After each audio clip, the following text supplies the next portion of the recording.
So mga alam ng Allah subhanahu wa ta'ala, kagabi yang kanatan mayubityara yani makapantag sang aqidatu ahli sunnah wal jamaa fi ru'yatillah, yang aqida o doktrina nato na mga ahli sunnah wal jamaa benada yaga pangagad sang agama Islam makapantag sang pigatawag na ru'yatullah. Maana ng ru'yatullah yang pagkita sang Allah subhanahu wa ta'ala.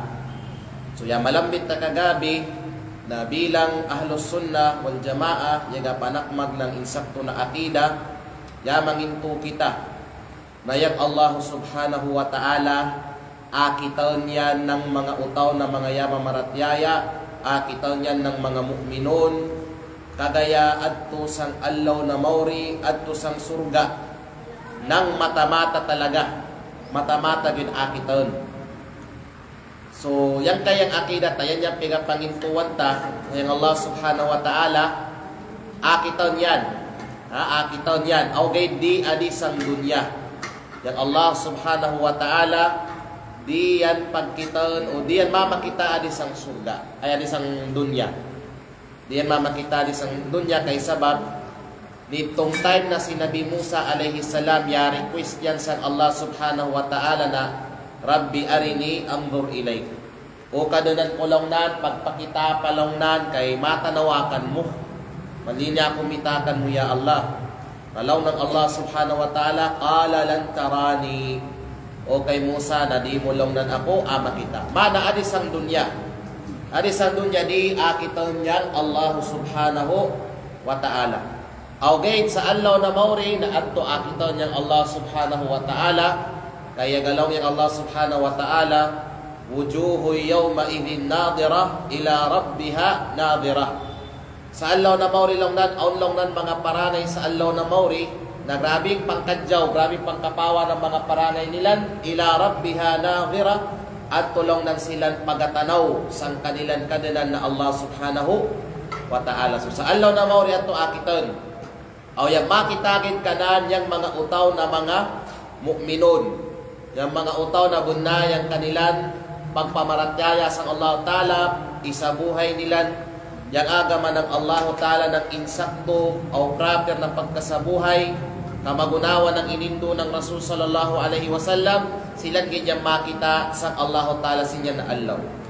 About naman sa mga kafir, mga utaw na waa mamaratyaya sa Allah Ta'ala, mga musyrik, yung nagsakuto sa Allah Ta'ala, yung mga munafik, yung mga pakarong inunggin na mga Muslim, yatadaharuna bil Islam, yaga kwan sila yaning yaga pakita silang sang panlabas na anyo nila na mga Muslim silan, Islam silan, yaga sambayang, yaga tamo ng aurat, yaga apil ng mga minini, pero sud ng pangatayan nila, iyan yang kadaman nilan kabunsi nilan sini na agama, aw yaga dumdum silan maununo sa padan yani.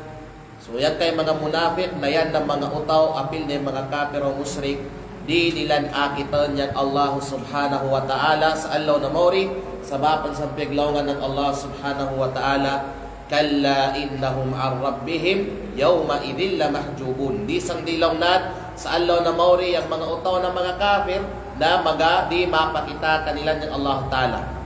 Di mapakita yung Allah Ta'ala kanilan, magatabon yung Allah Ta'ala kanilan. So di yun nilan akiton yan Allah subhanahu wa ta'ala sinya na Allah.